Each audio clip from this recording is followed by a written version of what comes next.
it's a terrible feeling. Obviously, I don't think I could have done anything different. Looked like someone was going to head it right in front of me, and then it just hit my leg and went in. So felt like I had one chance to make up for it when we got the corner, and that's just a great thing about football when it happens like that. David, you also had a great day. They were without their regular penalty taker, Wayne Rooney. Did you know who was going to take the penalty? No, not at all. It's just a great feeling, and thank God Breda went up and headed one in for us at the end. Was the penalty guesswork, or did you study Nani's run? It's guesswork and save, really. Just try and get the lads out of the bit of the deep muck, and Breda came up trumps.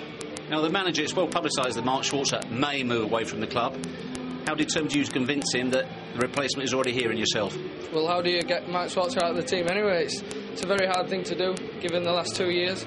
So I just take day by day, and that's another showing that I can go to the manager and say, there you go. Breda, what does it say about the club as well? You can come back from 2-1 down so late against Manchester United. I think we've had a great team spirit for the last 2 or 3 years here, and that was proven again. So it's a great feeling, and we never say die at this club. So we're happy today. There's no question you put a shift in. I'm looking at your shirt. There's a problem, isn't there, with these shirts? You've changed at half-time, absolutely soaked. How bothersome is it? To tell you the truth, I'm not too worried about the kit when we play. Some other people decide what we wear. Well, the size of you did well to get into this interview. You're the Barclays man of the match. David, will you do the honours, please? Thanks, David. We'll share it tonight. Cheers, guys. Mark, did you deserve at least a point from that?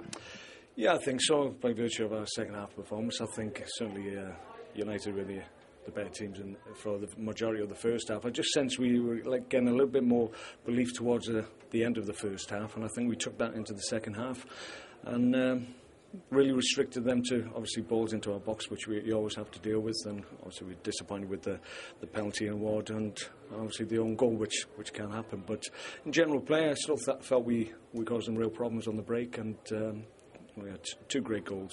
First one from Simon Davis is a great finish, great work by Bobby to cut the ball back, and then a fantastic header by Breda to get us back on level terms.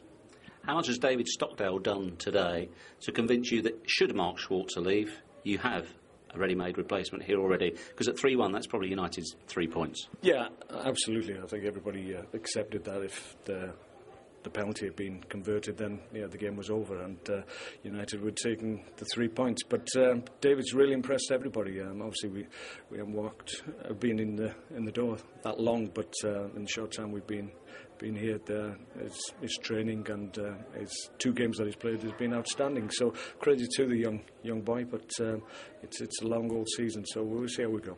A few penalty shouts today. Obviously, you had one given against you. What did you make of that? What about the 2 shouts you had?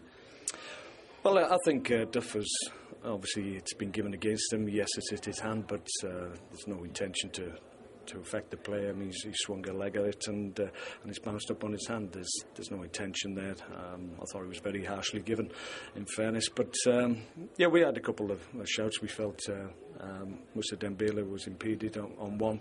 I haven't seen it again yet, but we felt that was a coming together, maybe a collision in the box. Sometimes referees give them, sometimes not. But overall, I just delighted with the application and the real spirit that the side showed. They've shown a lot of character over the last couple of years, and it's still very much in evidence. And what's a realistic ambition for you here at Fulham? What can you do? Well, I've been really pleased with the quality that I've found here. And it's not just the playing staff, it's the support staff, it's the medical staff, it's the support that they give the first team, and the quality of staff here is first rate. And if you have the support structure to enable you to prepare your team correctly, then who knows where we can go. So, Alex, you think Fulham were worthy of a point, or because you were leading so late on, should you be up the motorway with all 3? Well, we should be, but in fairness, I think they've deserved a point. I think they played very well in the second half. First half, I think, belonged to us, but the goalkeepers had 4 really good saves to put us maybe in a comfortable position.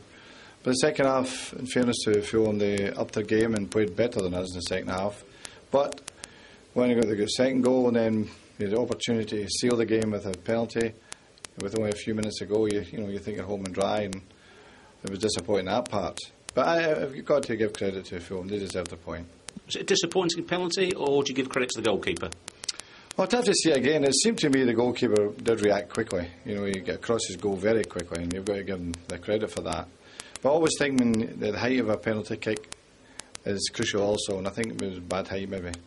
Paul Scholes scored his 150th goal, and he made it look so easy. Was it? Well, it's never easy to score from 20-odd yards, you know, but he's done in the past. He's a tremendous record of that over the years. And once again, he's done it. And once again, I think he's one of the best players on the pitch. Could you have done anything about the equaliser, or was it simply a terrific header? Could you have had a man on the post, say? The equaliser. The second one. Well, John Evans was near to the post. If you watch it again, Zamora's tied down John Evans just towards the post, and I don't think he'd get time to get back in there, you know. It's a good header, but, you know, Edwin just didn't get enough hand on it just to knock it away, but it's knocked into the net. Nemanja, is that a game you should have won? Definitely. We have the good result. 2 minutes to the end, we lose that goal from set pieces, which is not nice to take. Especially experience we have, you shouldn't allow that to happen. When you only lost the league by 1 point last season, does that demonstrate how tight this and how costly days like today could be? We always find hard to play here at Fulham. They're a physical, strong team, pitch is tight, and we know we will have a hard game today. If you look at the seasons before, we always have the bad start, but it's not something you should encourage us, but I think it's just second game in the league. I think we will be stronger and stronger when the game getting on more and more.